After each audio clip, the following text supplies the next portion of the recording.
Alright. National Weather Service in Indianapolis has issued a severe thunderstorm warning for central Decatur County, northeastern Jennings County, until 7:15 p.m. Eastern Daylight Time.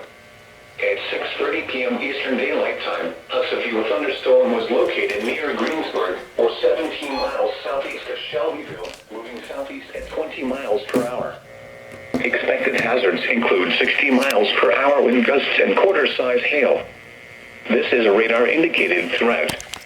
The following impacts are expected. Hail damage to vehicles is expected. Expect wind damage to roofs, siding, and trees.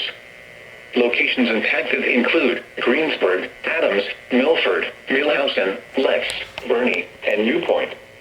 This includes Interstate 74 between mile markers 128 and 141.